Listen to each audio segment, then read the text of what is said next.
जय बाबा। सभी को जय बाबा। आवाज आ रही बराबर? Very good. तो सबको प्रेम पूर्वक जय बाबा। ब्लू बस टूर ये किताब हम लोग देख रहे हैं और इसमें जैसे कि हमने देखा कि 4 ब्लू बस टूर यात्राएं हुई थी और हमने पहली ब्लू बस यात्रा हो गई।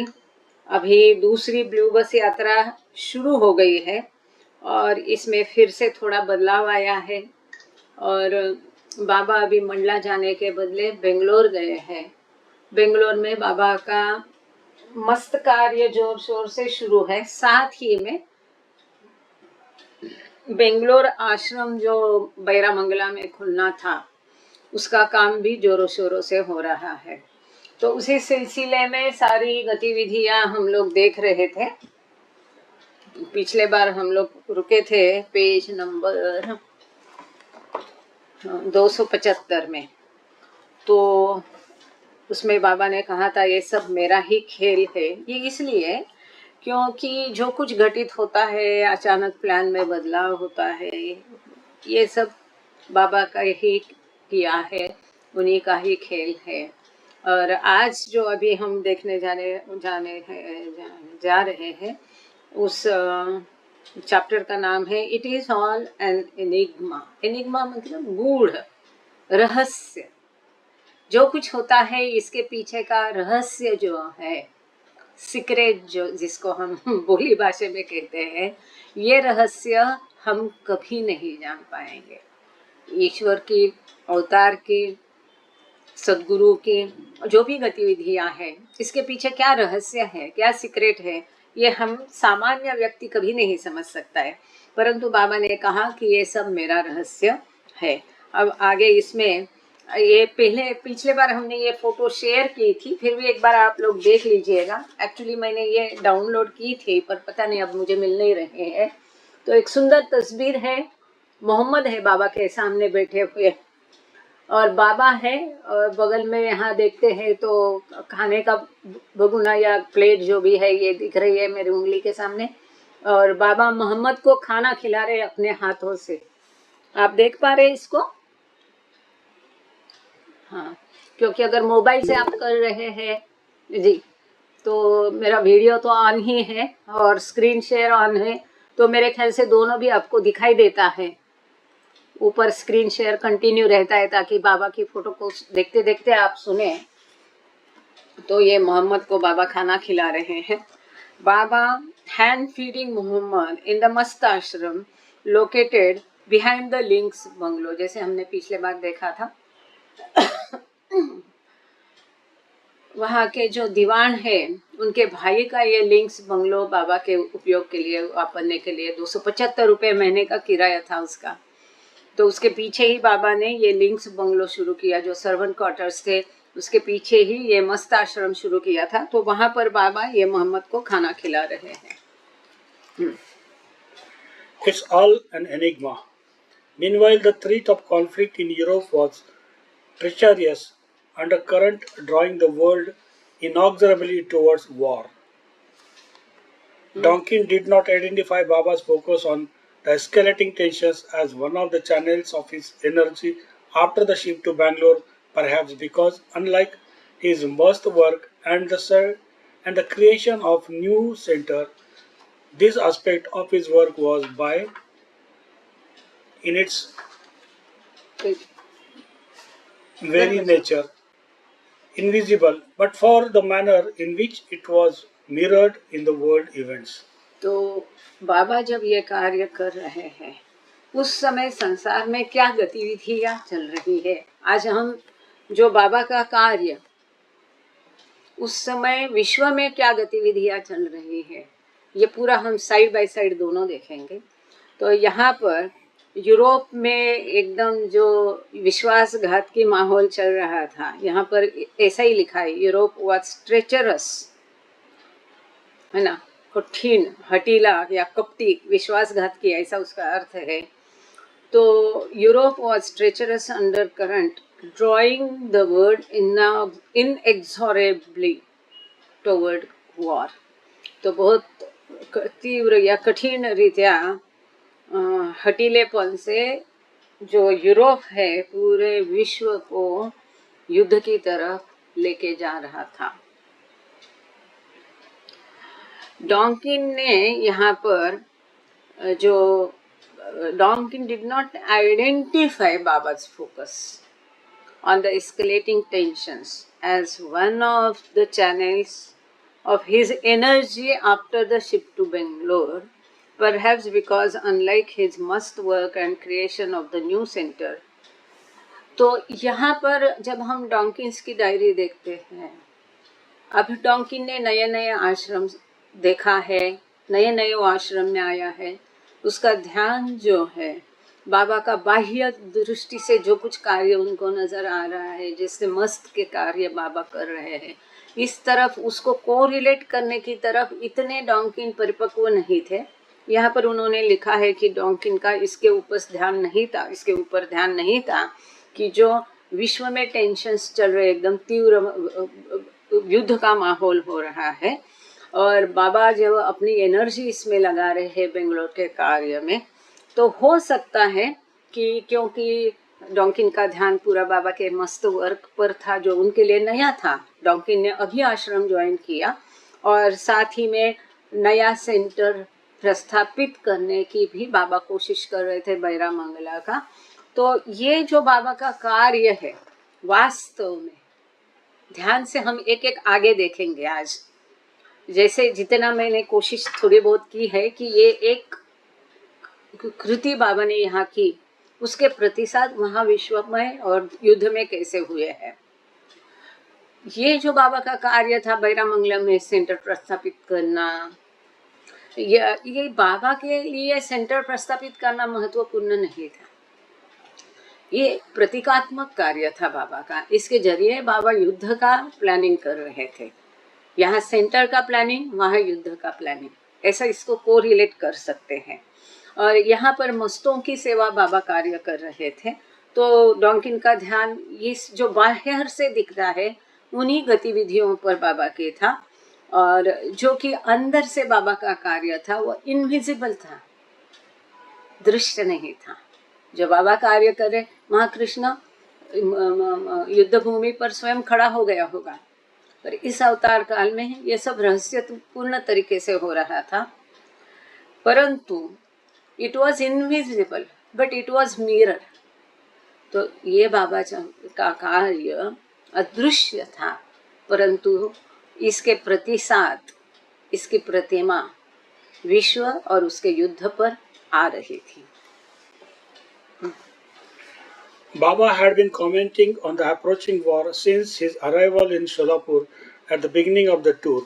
इस यात्रा के शुरू में ही जैसे सोलापुर आ गए, तब से बाबा ने युद्ध के बारे में टिप्पणी करना शुरू किया था। अब यहाँ पर सोलापुर में एक फुटनोट है, वो पढ़ के आगे जाएंगे।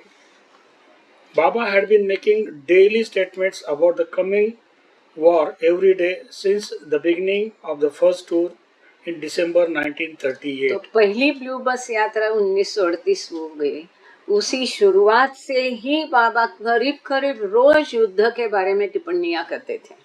However, not all of his comments seem to have been recorded. परंतु आज हमारे पास बाबा जो कुछ टिप्पणियां करते थे सभी लिखी हुई नहीं मिलती। इसमें काफी सारी है डॉन्किन के इसमें, लेकिन डॉन्किन ने काफी देर से डायरी लिखना शुरू किया। उसके पहले की जैसे 38 की है वो टिप्पणियां कहीं रिकॉर्डेड नहीं है। हाँ, अच्छा, okay. His remarks were a continuation of the kinds of statements he had been making for many years, but now they become increasing frequent, dire and perplexing. बाबा के जो ये युद्ध के बारे में टीका टिप्पणियां थी वो सतत थी, परंतु अब जो बाबा युद्ध के बारे में कुछ स्टेटमेंट करते थे, प्रेडिक्शंस भी बाबा करते थे, अब ये बढ़ते गए, सतत होने लगे, फ्रिक्वेंटली होने लगे, और एक तरह से वो भयानक थे, साथ ही परप्लेक्सिंग मतलब हैरान करने वाले थे, गूढ़ थे। Baba is quite enigmatic over the political situation, Donkin observed on August 4. Though the day today. when, though today when on reading the paper at Re Poland and Germany, I said it looked as if another crisis and perhaps war was on the way. He gave me a quick wink, which I think meant no war yet. तो यहाँ डॉन्किन अपना observation लिख रहे हैं। इस बारे में डॉन्किन ज़्यादा सतर्क थे, काफ़ी मतलब सेंसिटिव थे, उनका ध्यान होता था और बाबा भी उनको कई बातें युद्ध के बारे में उजागर करते थे। तो यहाँ डॉन्किन ने अपना ऑब्जर्वेशन उनका लिखा है। उन्होंने ये नोट किया, देखा 4 अगस्त को कि जो पेपर था उस दिन का, रोज पेपर लिया जाता था, रोज पेपर पढ़ा जाता था, पढ़ाया जाता था। और जैसे हमने पढ़ा है पहले या आगे पढ़ेंगे कि जैसे युद्ध शुरू हो गया तो हर घंटे बाबा न्यूज़ को सुनते थे, न्यूज़ भी सुनते थे, घंटों तक बाबा न्यूज़ सुनते थे रेडियो पर। तो यहाँ डॉन्किन कहते हैं आज के पेपर में ये आया है कि पोलैंड और जर्मनी के बारे में। तो इसको देख करके डॉन्किन ने कहा ऐसा लगता है कि इस सबको जो उलझन है, ऐसा लगता है कि युद्ध अब उंबरठे पर, दहलीज पर खड़ा है। तो ऐसा कहते ही बाबा ने उनको आंखें मिचकाई।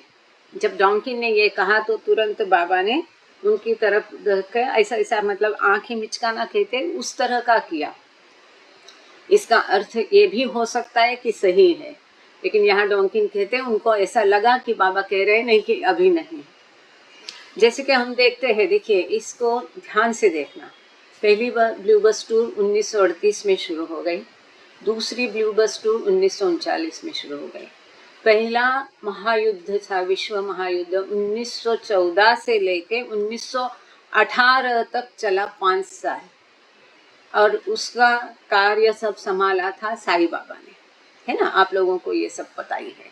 दूसरा विश्व महायुद्ध जो हुआ था 1939 में चालू हो गया था, और आगे हम देखेंगे अब उसकी गतिविधियां और बाबा के कार्य। भले वो रहस्य है पर थोड़ा बहुत हम अनुमान लगा सकते। तो ये दूसरा विश्व महायुद्ध 1939 से लेकर 1945 तक चला, 6 साल चला, जिसके मतलब इसके मुखिया या इसके इंचार्ज बाबा थे। He says, however, that Chamberlain is a bit weak, but that Eden's is good, and that Hitler's present policy of threat and snatch will lead to war in the end. Baba says, in any case, it is all chalked out. बाबा कहते किसी भी हालत में ये सब तय है, it is a divine plan. Baba का हमेशा सेंटेंस रहता, ये तय है, ऐसा ही चॉकआउट किया वैसा ही करना है। परंतु इसके बारे में बाबा ने अपनी टिप्पणियां बताई है। यहाँ पर बाबा कहते हैं चैम्बरलिन जो है थोड़े से वीक है, दुर्बल, मतलब नॉट सो स्ट्रांग जितना होना चाहिए, लेकिन ईडन जो है ये अच्छा है। और लेकिन हिटलर की अभी की जो पॉलिसी है ये एक आह्वान है, थ्रेट है, और किसी भी तरह से ये युद्ध की तरफ लेके जाने वाली सभी हिटलर की कृतियां है। अंत में ये सब कुछ तय है। यहाँ ईडन के बारे में एक फुटनोट है, वो पढ़ के आगे जाएंगे। Sir Anthony Eden served as Great Britain's Foreign Secretary from 1935 and his registration until his resignation in 1939 over Chamberlain's policy of appeasement. He was succeeded by Winston Churchill. तो बाबा ईडन की काफ़ी तारीफ करते थे, और चैम्बरलिन को दुबला इन द सेंस कि स्ट्रांग नहीं है, स्वाभाविक है, युद्ध का माहौल है तो कोई भी डर डर के ये करेगा। लेकिन उस समय बाबा चाहते थे कि कैसे हो जाए, और उसके लिए क्या क्या बाबा ने किया वो भी देखेंगे हम। तो यहाँ पर ये जो सर एंथनी ईडन थे, ग्रेट ब्रिटेन के फॉरेन मिनिस्टर थे, फॉरेन सेक्रेटरी थे 1935 तक, और उसके बाद में उनमें और चर्चिल में आनाबानी हो गई। तो उन्होंने अपना रेसिग्नेशन 1939 में दे दिया था। एक पॉलिसी थी उसके खिलाफ में वो थे, और इसके पश्चात he was success, Winston Churchill ने उनकी जगह ले ली, और चर्चिल आने के बाद फिर काफी सारा हो गया, वो हम आगे देखेंगे. Baba was growing more and more frustrated with Britain's refusal to engage with Germany, observing that talk of negotiations made him feel ill. The, the intensification of his mass work in Bangalore coincided with the outbreak of World War II, and the toll of his internal work, leading up to the events of early September was such that on August 29, Donkin wrote that he was very unwell with cold in the head and throat and fever. International situation probably. तो यहाँ पर जो Britain है, ये Germany के साथ हाथ नहीं मिला रहे थे, बराबर ना, इंगेज विद जर्मनी. इसके लिए बाबा बहुत नाराज थे, फ्रस्ट्रेटेड थे, क्योंकि ब्रिटेन उनका साथ नहीं दे रहे थे. और साथ ही में कि जो निगोशिएशंस है, observing the talk of negotiations made him feel ill, ये जो इन लोगों ने करार किया था, इसके बारे में बाबा बिल्कुल खुश नहीं थे. जैसे जैसे उनका मस्त वर्क गहन हो गया, गहरा हो गया, बाबा का बेंगलोर में जो मस्त वर्क था, ये दूसरे महायुद्ध के शुरुआत के दौर का था, और वो उसके साथ में जुड़ा हुआ था. कोइंसिडेंट, बाबा's मस्त work coincident with world war 2, इसके साथ में इसका संबंध था. पर यह जो आंतरिक कार्य बाबा का चल रहा था, और जो सितंबर में और अगस्त 29 से सारी घटनाएं हो रही थी, इसके कारण इसका प्रभाव बाबा की तबीयत पर बहुत हुआ. बाबा बहुत बीमार हो गए, उनको बुखार था, सर्दी थी, सर दर्द था, गले में भी उनको खराश थी, और फीवर भी था.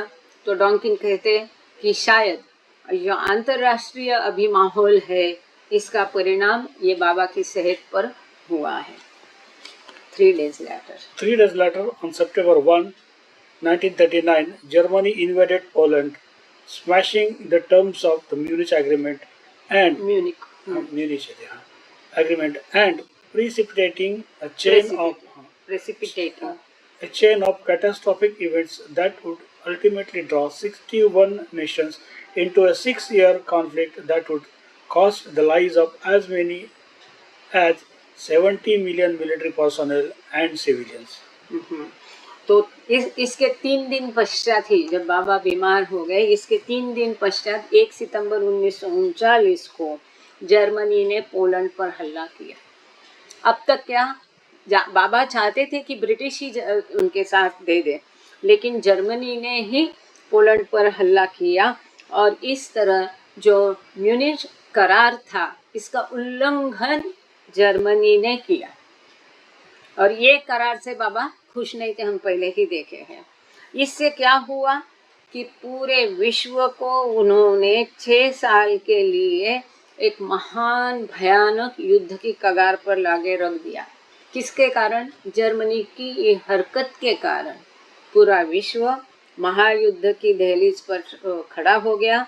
और जो कि ये महायुद्ध तब तो पता नहीं था, लेकिन जैसा हम आगे देखते कि 6 साल ये महायुद्ध चला, और 70 मिलियन मिलिट्री के लोग और नागरिक इसमें हता हो गए. बराबर ना, हता हो गए. हाँ. September 1st was also Nadine's 55th birthday, and she was pleased to hear Baba say that Russia held the key to the successful progress of the war. Irene was not so pleased when Baba teasingly told her that she represented Germany. Donkin observed that Baba went out of his way to incite arguments among the Westerners at this time, getting everyone all hotted up by alternately praising and criticizing England and the United States in turn. तो यहाँ पर देखेंगे कि बाबा की जो मंडली थी, इसमें रशिया वाले थे, इंग्लिश थे, अमेरिकन थे, तो यहाँ विविध देशों के लोग बाबा की मंडली में थे। और विश्व ऐसी कगार पर था कि सब एक दूसरे के सामने लड़ने के लिए खड़े हो गए हैं। उसमें बाबा क्या करते थे, ये जो पाश्चात्य लोग थे, इनमें किसी ना किसी कारण से आपस में इस तरह से झगड़ा लगवा देते थे।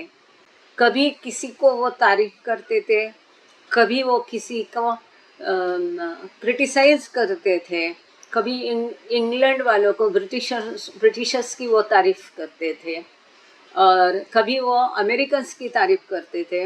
इस तरह से बारी बारी वो उनको जानबूझ के एक झगड़े में डाल देते थे।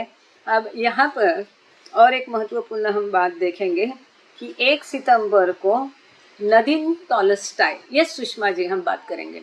नदीम टॉलस्टाय जो है ये रशियन थी और काउंटेस थी।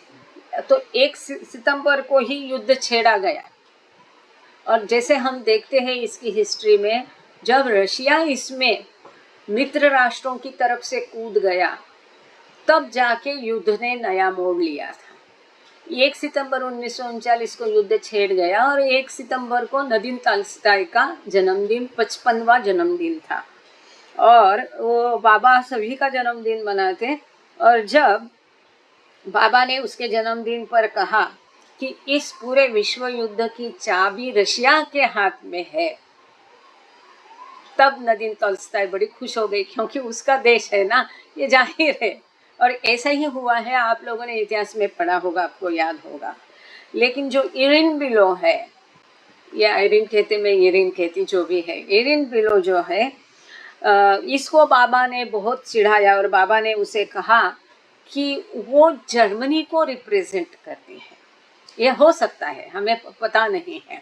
जब बाबा ने कहा इरिन को कि तुम जर्मनी को रिप्रेजेंट करती, तो वो बड़ी गुस्सा हो गई, खुश नहीं हो गई जब बाबा उसको चिढ़ा रहे थे।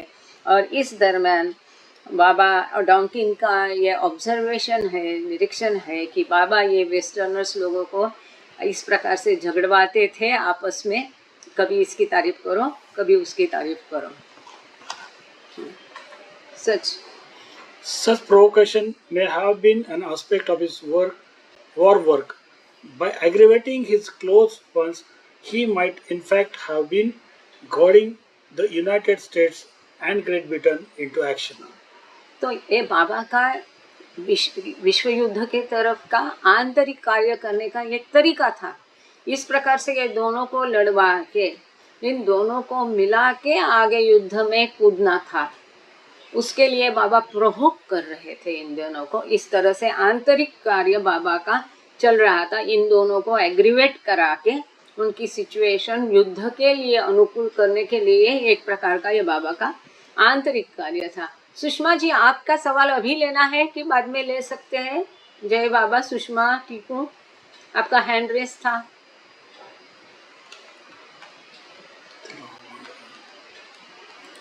सुषमा जी अपना वीडियो ऑन करेंगी, अभी सवाल लेना है तो वीडियो ऑन करिए। रॉन्गली, ओके, ठीक है। जय बाबा, आगे चलते हैं। As soon as news of invasion of Poland reached Baba, he ordered Adike, Elizabeth, Donkin, and Jalwai to take turns listening to the radio in a shop in Bangalore and report back to him. देखो, अब युद्ध शुरू हो गया, और जैसे जैसे Poland ने हमला किया ना, इन्वेजन ना, हम जैसे पोलैंड ने हमला किया, तो बाबा ने आदि काका, आदिके ईरानी, एलिजाबेथ पैटरसन, डॉन्किन और जाल भाई, मतलब उनके भाई, ये 4 लोगों को ड्यूटी पर लगा दिया। इनके पास रेडियो नहीं था, एक दुकान में रेडियो था, तो वहाँ जाके इन 4 का ड्यूटी लगाया कि टर्न बाय टर्न एक एक ने जाके 1 घंटा वहाँ बैठने का, वहाँ क्या क्या हुआ वो आके बाबा को बताने का। जब एक का टर्न खत्म हो जाएगा, उसकी जगह दूसरा आएगा, दूसरा जाके बैठेगा, फिर पहला आके बाबा को रिपोर्टिंग करेगा। Can you understand? आप समझ रहे? ये 4 लोगों को बाबा ने इस काम पर लगा दिया कि दुकान में जाके रेडियो पर बातें सुने, थैंक यू शशि जी, और फिर आके बाबा को खबर करे। The following day The following day, Adi rented a radio for the leaks, which was placed in Baba's room. अगले ही दिन आदि काका ने किराए पर रेडियो लिया और बाबा की रूम में रेडियो को रख दिया। देखो, Baba, the men and the westerners gathered around the wireless, crackling the static on Sunday, September 3, 1939, as Lord Neville Chamberlain announced that Great Britain was officially at war with Germany. तो अगले ही दिन 3 सितंबर 1939 को बाबा, सभी मंडली, वेस्टर्नर्स वो radio के अगल बगल में बैठे थे। इतवार का दिन था और वहाँ पर घोषणा की गई कि चैम्बरलिन जो है तो उसने घोषणा की औपचारिक रीत्या कि अब इसमें ग्रेट ब्रिटेन भी जर्मनी के खिलाफ युद्ध में बराबर ना उतर गया है। यहाँ एक फुटनोट है, वो पढ़ के आगे जाएंगे। Chamberlain's declaration of war came exactly 4 months after the women had enacted Mani's play in Jabalpur, in which Chamberlain had played a starting role. हाँ, आप लोगों को याद आया कि ये लोग जो भी पिछले ब्लू बस टूर के दौरान महिलाओं ने बाबा के कहने पर बाबा ने उनको मतलब ये दिया था, उसकी थीम दी थी। आप लोगों को याद है ना, कौन हिटलर बना था, मनीमाई हिटलर बनी थी, कौन चैम्बरलिन बना था, थैंक यू प्रतिभा जी, कौन क्या बना था। तो बाबा ने थीम दी थी। बाबा ने दी हुई थीम पर सभी महिलाओं ने, मतलब मनी ने वो स्क्रिप्ट लिख के उसका डायरेक्शन, उसके कॉस्ट्यूम, उनको रोल देना, डायलॉग, ये सब काम मनी करती थी। तो सभी महिलाओं ने मिलकर ये रोल मतलब ये नाटक प्ले किया था। और चैम्बरलिन ने अभी जो युद्ध की घोषणा की, एग्जैक्टली उस नाटक के 4 महीने बाद चैम्बरलिन ने युद्ध की घोषणा की। तो ये ये बात में है, ये नाटक जो है जबलपुर में किया था।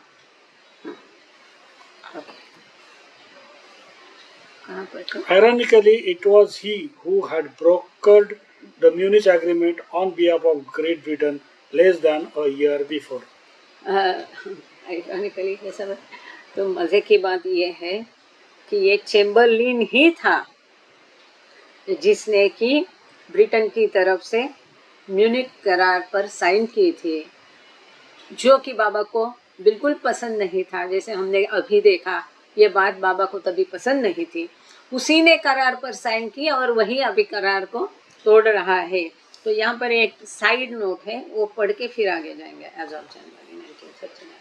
As on January 1939, the BBC's Overseas Empire Service was broadcasting regular news bulletins around the world in 6 languages, in addition to English.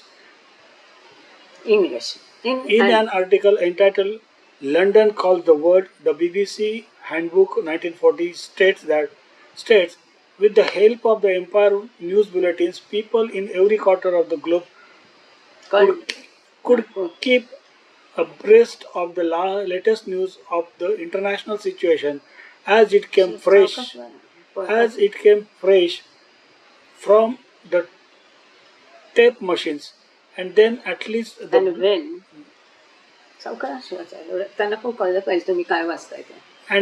at least the blow fell, listeners in the remotest parts of the world could hear Mr. Chamberlain's fateful words as soon as the relatives in London.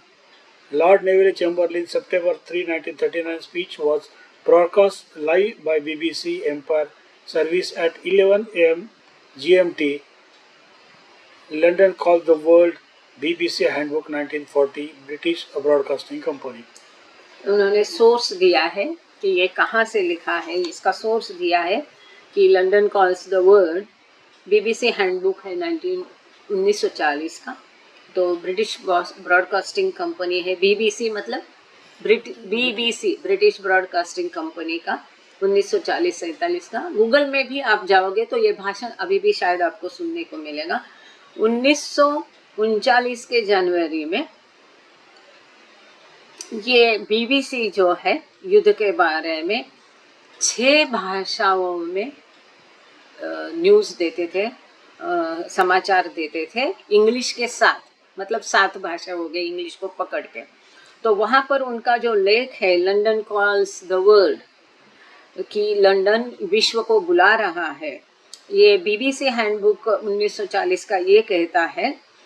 ये जो news bulletin है empire का, इसके साथ ही विश्व के सभी कोनों में से सभी लोगों को ये युद्ध की अपडेट मिलने के लिए, ये अंतर्राष्ट्रीय स्थिति जो है ये पूरा लोगों को समझने के लिए ये टेप के द्वारा, मशीन के द्वारा, क्योंकि तब इतना आम बात नहीं थी रेडियो वगैरह, तो इसको सभी listeners in the remotest part of the world, तो विश्व के कोने में, कहीं भी कोने में आप ये विश्व में क्या चल रहा है ये जान सकते हैं, क्योंकि तभी ये इस प्रकार की सुविधा उन्होंने तब अवेलेबल करके दी थी। 7 भाषाओं में किसी भी विश्व के कोने में हर कोई जान सकता है कि क्या चल रहा है।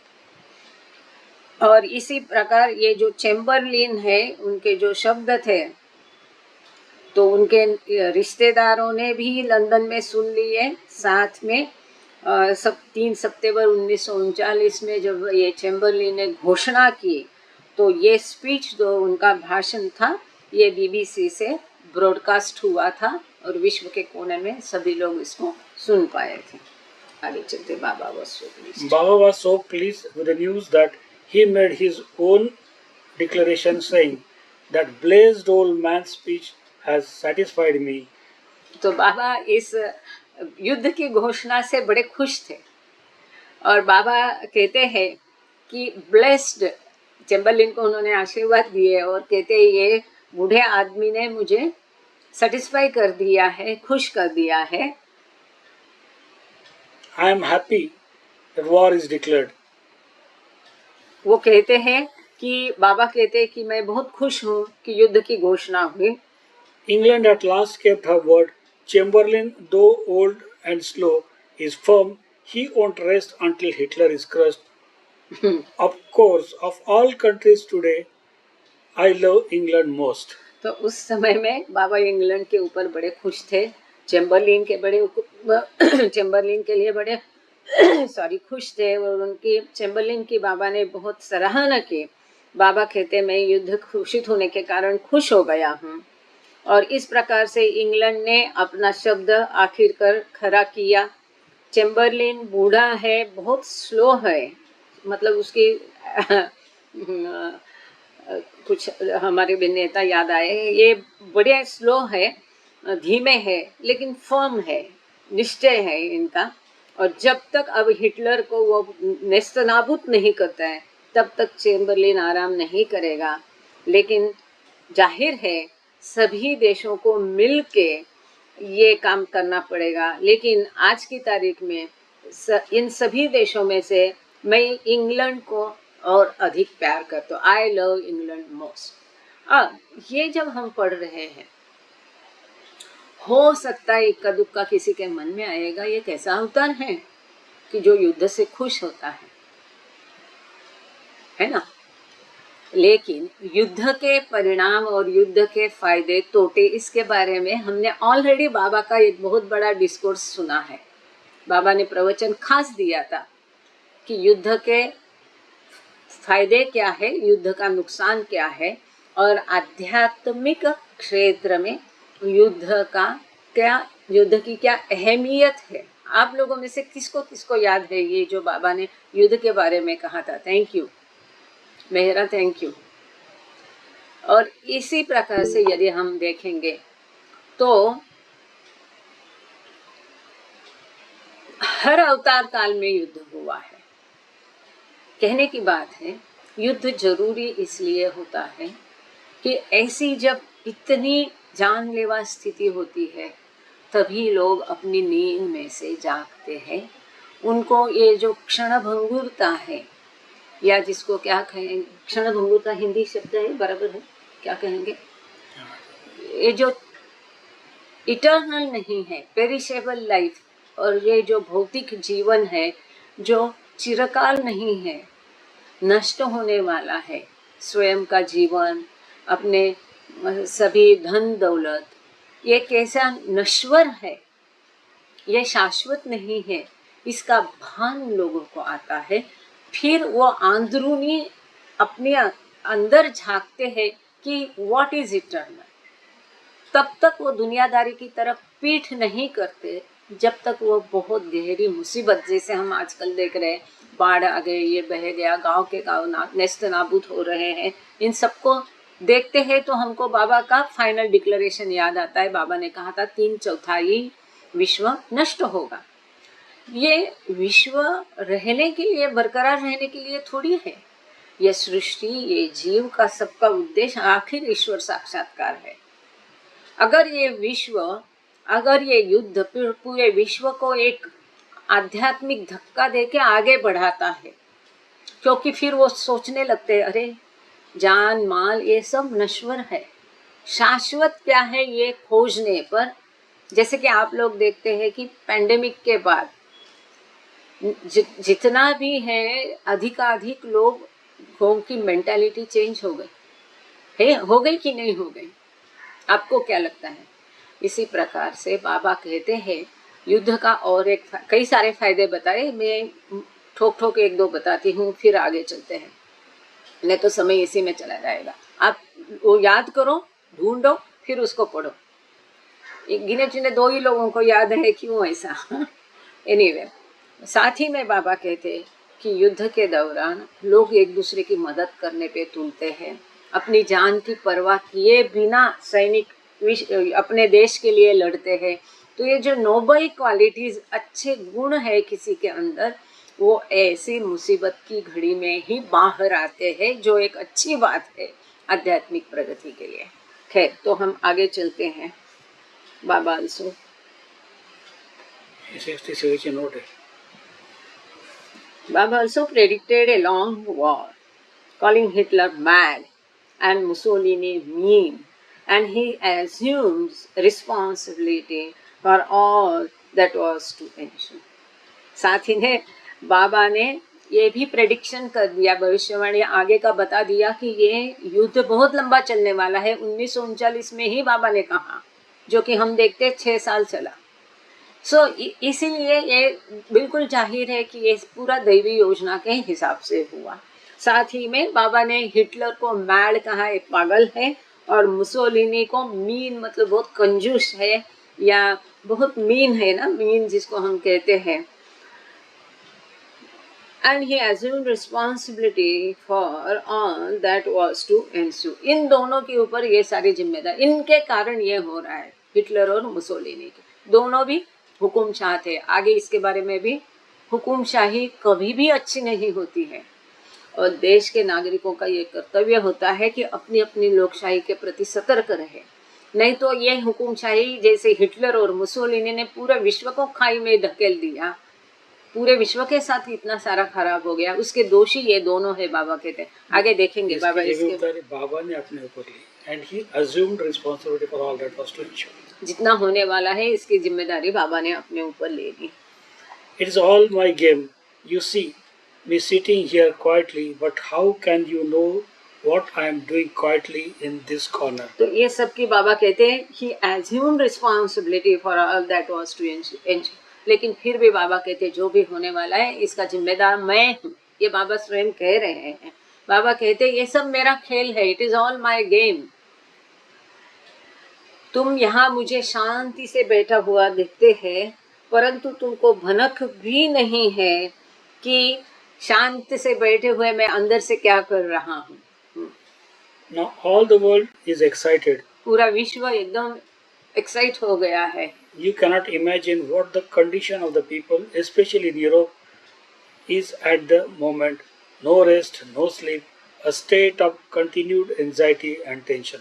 बाबा कहते कि पूरा विश्व एकदम अभी टेंशन में है, एक्साइटेड है, एक रहता है ना उस तरफ में उत्तेजित है।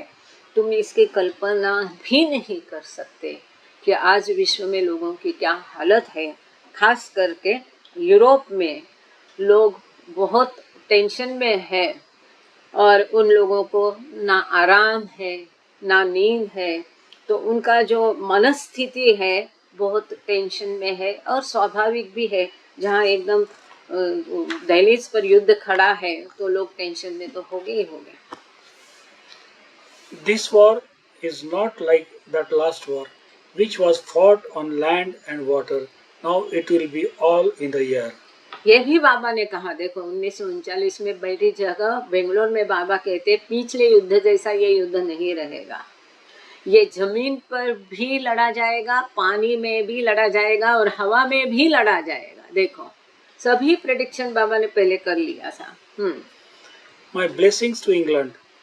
Had it failed this time, it would have been the end. It is impossible now for Hitler to withdraw at this stage. Even if he says stop, the other countries won't, for they are determined to destroy Nazism.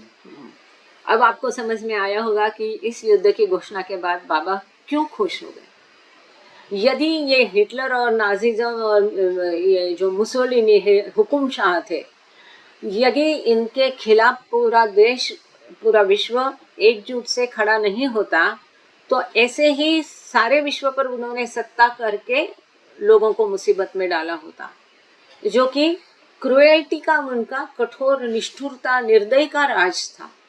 तो उनका सामना करने के लिए England सामने आई और इसीलिए बाबा कहते हैं आई लव इंग्लैंड। समझ में आया? और इसीलिए बाबा ने इंग्लैंड को अपने आशीर्वाद भी दिए। बाबा ने ये कहा माय ब्लेसिंग्स टू इंग्लैंड, क्योंकि पहल जो उनकी तरफ पहली की वो इंग्लैंड ने की। इंग्लैंड ने ये धाड़स दिखाया, इसके लिए बाबा कहते हैं मेरे इंग्लैंड को आशीर्वाद है। यदि इस बार अगर इंग्लैंड चूकता था इस निर्दयता का हुकुमशाही का सामना करने के लिए तो बहुत असंभव होता था और फिर ये सब कुछ खत्म हो जाता था। आगे बाबा ये भी कहते हैं अब हिटलर के लिए पीछे हटना असंभव है। वो स्वयं भी अभी कहता है कि युद्ध रुकाओ स्टॉप, तो भी कोई भी देश अब उसकी सुनेगी नहीं है, क्योंकि अब सभी ने ये निश्चय किया है कि नाजिज्म को खत्म करके ही सांस लेंगे। Let us hope America will help now with money and supplies, if not men. That will help a lot. तो बाबा कहते हैं कि चलो अब तो कम से कम उम्मीद करते हैं, कम से कम अब अमेरिका मदद के लिए सामने आएगा। वो अगर युद्ध में प्रत्यक्ष सहभागी होकर अपने मनुष्य लड़ने के लिए नहीं भी भेजता है, कम से कम पैसा और जो जरूरी साधन सामग्री अन्न है, फूड से लड़ने का साहित्य है, ये भेज के भले यदि वो मदद करता है तो भी बहुत हो गया, ऐसी मैं उम्मीद करता हूँ, ऐसा बाबा ने कहा। Later that evening, after listening to 9:30 update, Baba's further commented. उस दिन रात को 9:30 का ना, सवेरे है इवनिंग, यस, उस दिन शाम को 9:30 की न्यूज सुनने के पश्चात अब आगे बाबा ने अपनी कमेंट्री क्या की वो सुनेंगे। When the last Munich Pact was signed for peace, I had told you definitely there would be a war. It came, and I am glad it has begun. Not because I said it would, but because it was inevitable, essential, as a prelude to the great upheaval in the world.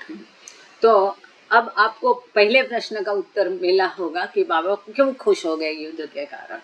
बाबा कहते हैं कि जब ही पिछले बार Munich करार किया था शांति के लिए, शांति करार था वो म्यूनिक करार, और शांति के लिए जब म्यूनिक करार दस्तखत किए थे, उसमें साइन किया था, तभी मैंने बताया था कि डेफिनेटली निश्चित रूप से युद्ध होगा, क्योंकि ये शांति कोई बरकरार नहीं रखेगा। और अच्छा हुआ ये युद्ध हो गया, शुरू हो गया। इट केम, बाबा कहते अच्छा हुआ ये आया और मैं खुश हूँ कि युद्ध शुरू हो गया, ये शुरू हो गया। इसलिए नहीं कि मैंने कहा था, इसलिए क्योंकि ये अटल था। इट वॉज इनएविटेबल, ये युद्ध अटल था, ये युद्ध जरूरी भी था, इसेंशियल था। क्यों?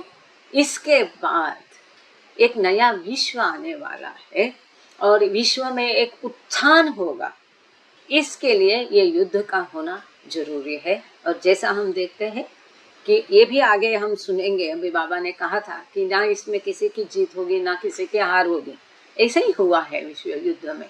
और बाबा इसके पश्चात एक नया युग आएगा। तो जैसे हम देखते कि यूनो की स्थापना हुई और पूरा अब जो ये हिरोशिमा नागासाकी में बम गिरा, इसके पश्चात सभी ने युद्ध से जितना संभव है दूर रहने की अब तक तो कोशिश की है।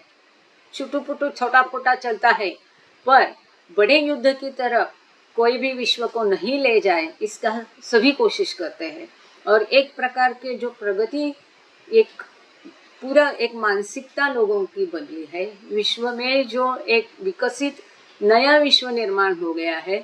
सब कोई, पहले क्या होता था, एक राजा अपने पड़ोस के राज्य में आक्रमण करके उसको हासिल कर लेता था।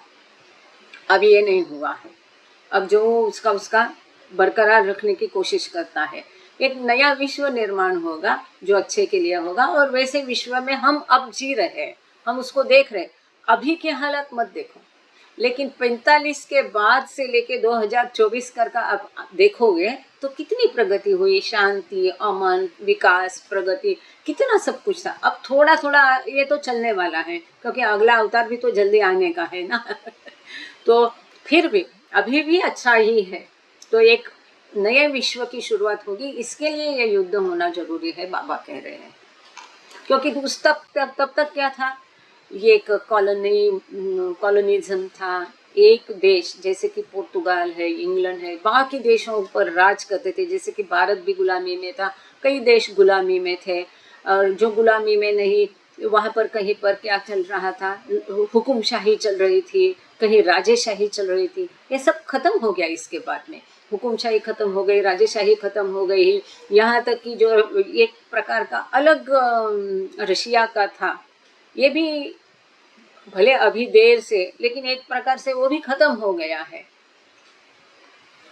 If the war runs in its full course, the world will witness a devastation and destruction it has never known. यदि ये युद्ध अपने फुल इसमें चलता है तो पूरा विश्व ऐसा एक विनाश देखेगा जैसे पहले उन्होंने कभी देखा नहीं। It will spread everywhere and be full of surprise. ये सब दूर फैलेगा और पूरे इसमें आश्चर्य, काफी सारे आश्चर्य होंगे। The devastations and destruction it will bring will change the entire history and map of the world. जिस प्रकार का विनाश ये लाएगा, इससे पूरे विश्व का नक्शा बदल जाएगा, जैसा हम देख रहे हैं। It will affect even countries far removed from the war zone like India, Persia and Afghanistan. अब जो देश इस युद्ध की भूमि से काफी दूर है, जैसे कि भारत, पर्शिया, अफगानिस्तान, लेकिन उनके ऊपर भी ये विश्व युद्ध का परिणाम होगा। जैसे हम देखते हैं कि भारत से भी काफी सैन्य गया था लड़ने के लिए, लेकिन इसके बाद ही ब्रिटेन ने हमें डेमोक्रेसी का आश्वासन दी के हमें आज़ादी दी थी। 1945 में विश्व युद्ध खत्म हो गया और तभी से बातें शुरू हो गई थी भारत को आज़ादी देने की, और 47 में हमने आज़ादी पाई। One thing I know for certain, if this war is carried on with full force, it won't end soon. बाबा कहते मुझे एक बात मालूम है, यदि पूरे जोर शोर से यह युद्ध खेला जाएगा तो यह जल्दी खत्म नहीं होगा। My plans were dependent on My plans were dependent on the declaration of war. They will now be adjusted accordingly. मेरी पूरी योजना युद्ध की घोषणा पर निर्भर थी। अब मेरे प्लान युद्ध के हिसाब से बदलते जाएंगे। ये बाबा ने स्वयं साफ किया है। बहुत कम बार बाबा ये उजागर करते अपने रहस्य, लेकिन यहाँ पर बाबा ने ये जाहिर किया। This is very important, most important. My plans, Baba कहते हैं, were dependent of the declaration of the war. युद्ध की घोषणा के ऊपर मेरे सभी योजना निर्भर थी। जैसे कि हमने देखा मंडला चेंज हो गया, फिर जबलपुर आ गया। जबलपुर मतलब आप दिशाओं को देखो और इन देशों की दिशाओं देखो कि कौन सा देश किसकी किस दिशा में है। इसके अब ये अभ्यास घर पर कर लेना। उसके पश्चात जबलपुर चेंज हो गया, मैसूर आ गया, फिर मैसूर चेंज हो गया, बेंगलोर आ गया।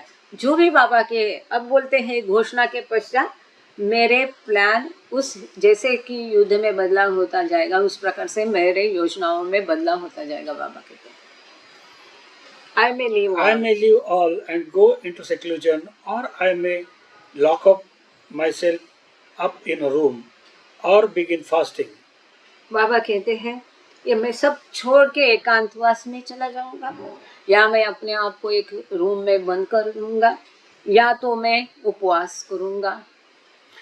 Now that you Europeans cannot go back to England, you will have to stay wherever and however I keep you. This will all happen before I speak.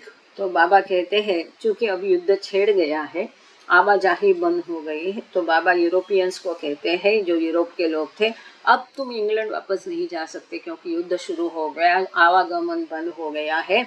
अब जहाँ मैं तुमको जैसा रखूंगा वहाँ वैसा रहना पड़ेगा तुमको, और जब तक मैं नहीं बात करना शुरू करूं तब तक ये चलता रहेगा। 4 days after Great Britain entered the war, President Roosevelt declared a position of neutrality for the United States. तो युद्ध शुरू होने के 4 दिन के पश्चात ही, मतलब ग्रेट ब्रिटेन युद्ध में कूदने के 4 दिन के अंदर ही जो प्रेसिडेंट रूजवेल्ट है उन्होंने अमेरिका इसमें तटस्थ रहेगा, न्यूट्रल को तटस्थ रहेगा, तटस्थ भूमिका लेगा अमेरिका। जैसे कई बार भारत लेता है ना, इसके साइड में ना उसकी साइड में तटस्थ रहेगा, जो कि ये सही नहीं था, लेकिन इस प्रकार से अमेरिका ने तब महत्वपूर्ण मौके पर अपनी भूमिका घोषित की कि अमेरिका तटस्थ रहेगा। Baba was not happy with America's stance, observing Chamberlain ought to prod that fat chin, full-bellied fellow in the stomach with his umbrella. जो रूजवेल्ट है, प्रेसिडेंट रूजवेल्ट को बाबा मोटा कहते थे, इसका वर्णन किया है। फैट चिन, जिसकी ये जो है बहुत मोटी थी ना इसकी दाढ़ी रूजवेल्ट की, फुल बेलिड, बहुत बड़ी पेटी थी उसकी। तो बाबा यहाँ के ये जो प्रेसिडेंट रूजवेल्ट का निर्णय था, कई लोग उससे नाराज थे उस समय में, आपने इतिहास में पढ़ा होगा। पूरा विश्व उसकी तरफ आस लगा के बैठे था, मित्र राष्ट्र आस लगा के बैठे थे, लेकिन ये अमेरिका कभी किसी का दोस्त नहीं हो सकता। आज की तारीख में भी वही हालत है। उस समय में भी उसने तटस्थ की भूमिका ली, जबकि उसके पास बाबा कहते बहुत एनर्जी है, पर मिस यूटिलाइज होती है। झगड़ा लगलवाने, गलत साइड से लड़ना, गलत साइड को सपोर्ट देना, ये तभी से अभी भी यही चल रहा है। तो तभी बाबा अमेरिका की इस भूमिका से बिल्कुल ही खुश नहीं थे, और बाबा कहते वो चैम्बरलिन जो है उसने ये रूजवेल्ट के पेट में अम्ब्रेला घुसाना चाहिए, मतलब उसको ये किसी तरह से मनाना चाहिए, कहने की बात है। पर बाबा के ये शब्द एज इट इज हम कह रहे हैं। The Easterners were kept in so strict seclusion that they were not allowed to listen to the radio. But Baba did have articles about the war. Read aloud to them in his presence. तो जो पौर्वात्य लोग हैं, इनको बाबा ने बहुत कड़क एकांत में रखा था, उनको रेडियो सुनने की मनाही थी। देखो तब तक है भारत के लोगों को युद्ध पर भेजा नहीं था, ठीक है ना। ये एक कोरिलेशन आप कर लो, बाबा ने पौर्वात्यों को सिक्लूजन में रखा, तो युद्ध से भी पौर्वात्य लोग अभी भी बाहर ही थे, लेकिन बाबा उनको पेपर में जो आया है वो जोर से लाउडली मतलब पढ़ के बताते थे। आगे रानो kept up in his presence। केवल बाबा जब मौजूद है तभी पेपर को, जो मतलब बाबा नहीं पढ़ते थे, जाहिर है कोई और पढ़ता था, लेकिन जब बाबा नहीं है तो नहीं है। केवल जब बाबा उपस्थित है तब बाबा की प्रेजेंस में पेपर, उनको न्यूज़पेपर जोर से पढ़ के बताया जाता था। This is very important, in his presence, Baba की मौजूदगी में पेपर पढ़ के बताया जाता था। सो पौर्वात्यों को इस तरह से एकांतवास में रखना, ये युद्ध से उनको दूर रखने जैसा था, ऐसा मैं इंटरप्रेट करती हूँ। Rano kept up subscription to Time magazine that should be maintained throughout the war, she would mean. and Baba sometimes had her read from the most recent issue, while Kitty was assigned the task of reading from the English language newspaper. तो युद्ध की कैसी कैसी खबर ये लोग लेते थे, हमने देखा। आदि के ईरानी ने उनको तो रेडियो ला के दिया था। इसी के साथ में जो रानो गेली थी, उसने टाइम्स मैगजीन का सब्सक्रिप्शन भर के वो टाइम्स मैगजीन लेती थी। जब तक युद्ध चलता रहा, रानो गेली ने टाइम्स मैगजीन का सब्सक्रिप्शन चालू रखा, और कभी कभी बाबा उसको जो एकदम रिसेंट न्यूज़ क्या है, इश्यूज जो है एकदम फ्रेश, जो ताज़े इशू में से पढ़ के सुनाने को बाबा कहते थे। साथ ही में ये पढ़ने का जिम्मेदारी काम जो है वो किटी देवी को दिया गया था। देखने की बात है, रानो गेली इंग्लिश थी ना, और वो लेती थी। किटी देवी मेरे ख्याल से अमेरिकन थी, तो उसको पढ़ के बताने का काम बाबा ने सौंपा था।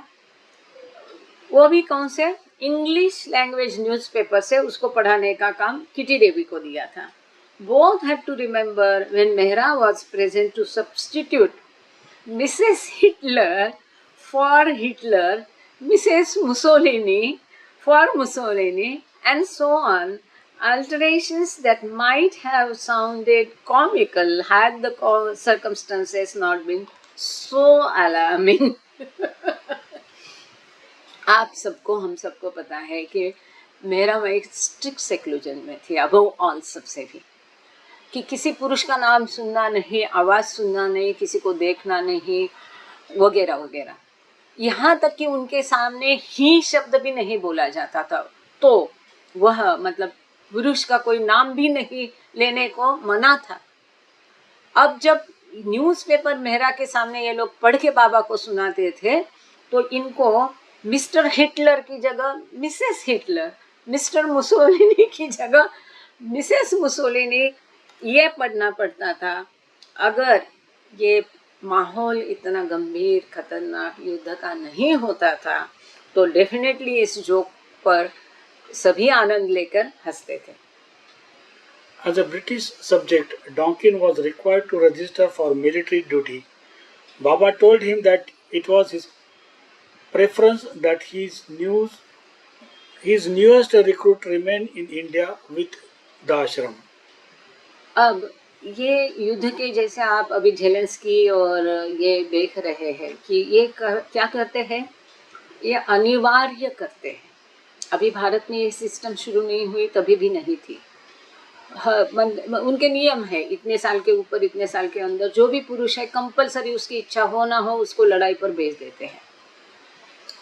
उसी प्रकार से डॉन्किन यंग भी थे, जवान भी थे और ब्रिटिश थे, तो उनके लिए ये कायदा लागू था कि उनको कंपलसरी मिलिट्री के लिए अपना रजिस्ट्रेशन करना अनिवार्य था, और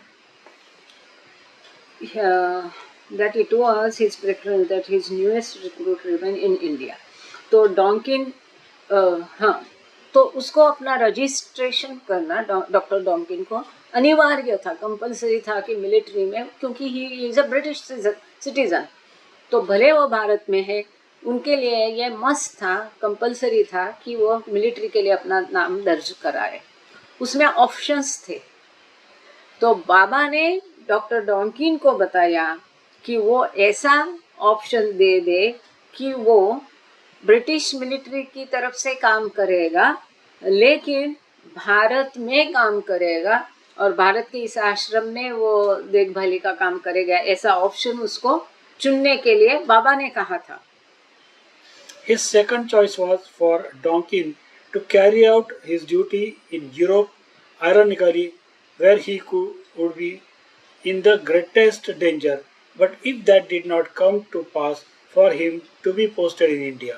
हाँ, सॉरी, मैं थोड़ी सी गलती पहले इसमें की थी कि ओह ये क्या आया, हाँ सॉरी।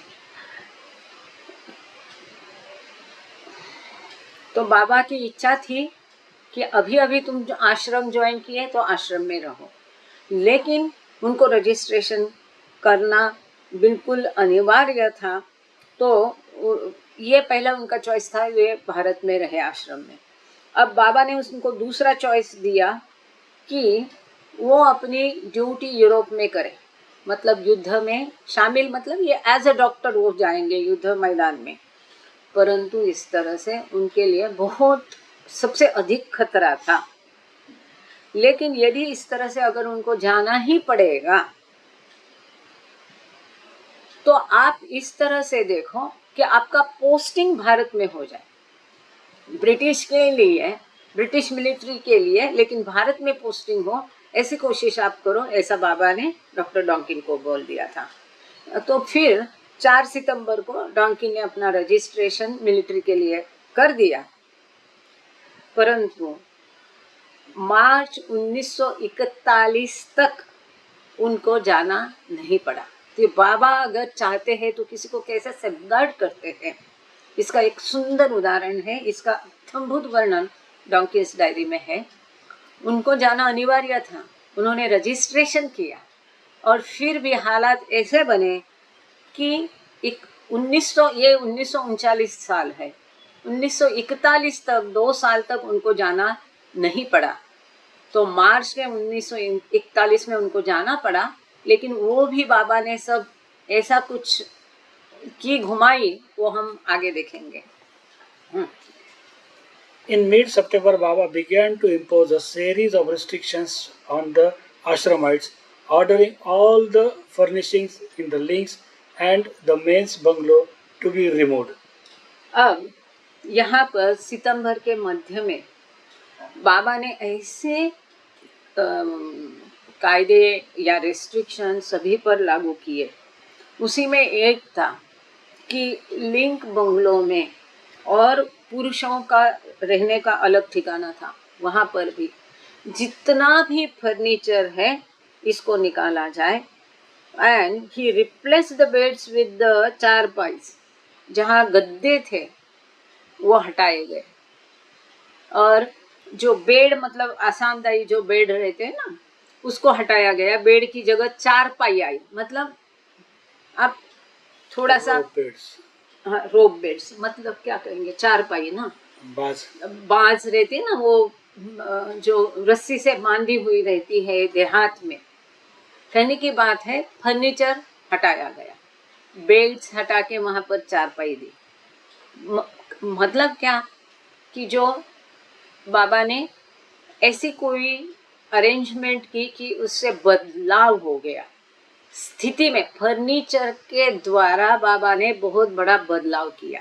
वो कैसा, ये थोड़ा प्यारा पूरा करते हैं, फिर इसका युद्ध के साथ में उस समय क्या हुआ वो मैं आपको बताती हूँ।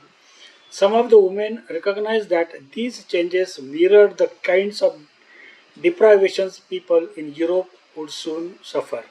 तो कुछ महिलाओं ने इसका अनुमान ऐसा लगा कि इस प्रकार से जो बाबा ने बदलाव किया तो यूरोप के लोग सफर हो गए, लेकिन ऐसा नहीं है। जो हुआ हम देखेंगे। हाँ, आगे। On September 21st, Elizabeth told Donkin that Baba had said he was assuming immediate personal charge of the war, calling Hitler stupid and Stalin cunning, and blasting the United States for its continuing refusal to come to Great Britain's aid. तो 21 सितंबर को Elizabeth ने डॉकिन को बताया कि बाबा ने ये कहा था कि एक अभी तुरंत एक कोई उनको व्यक्तिगत युद्ध का चार्ज लेना पड़ेगा। बाबा ने कहा कि हिटलर मूर्ख है और स्टालिन जो है रशिया का ना, स्टालिन बहुत धूर्त है। और इस प्रकार से बाबा ने अमेरिका को भी दोष दिया कि उसने इंग्लैंड की मदद के लिए जाना चाहिए था, आना चाहिए था इंग्लैंड की मदद के लिए अमेरिका ने, लेकिन उसने मना किया इंग्लैंड की मदद करने के लिए। अब यहाँ देखने वाली बात ये है, देखो ये जो बाबा ने जो ये बदलाव किया, फर्नीचर हटा दिया, है ना, उस समय विश्व में युद्ध में क्या चल रहा था ये स्थिति को देखते हैं। यहाँ पोलैंड की हार हो रही थी, पोलैंड पीछे हट रहा था, और यूएसआर ने भी अटैक कर दिया था। 17 सितंबर को वो पोलैंड शहर को, हमने ये देखा है आप लोगों ने कि पहले रशिया उनकी तरफ लड़ रहा था, इसीलिए तो बाबा ने स्टालिन को धूर्त कहा है। युद्ध की कुछ हद तक जो है रशिया उनकी तरफ से लड़ रहा था। यहाँ रशिया की जीत हो गई, उसने पोलैंड को हरा दिया। अब ब्रिटेन और फ्रांस जो है इन्होंने ब्लैकआउट किया। बात ध्यान से सुनो, क्योंकि इनकी हार हो रही थी। तो ब्लैकआउट आपको मालूम है ना, सब पूरा अंधेरा करते हैं। और सबसे महत्वपूर्ण बात है कि फ्रांस और ब्रिटेन को अपने शहर इवैक्यूएट करने पड़े, है ना। जैसे हम सुनते बाढ़ आई तो नदी के पास के लोगों को वहाँ से स्थलांतरित होने को कहा।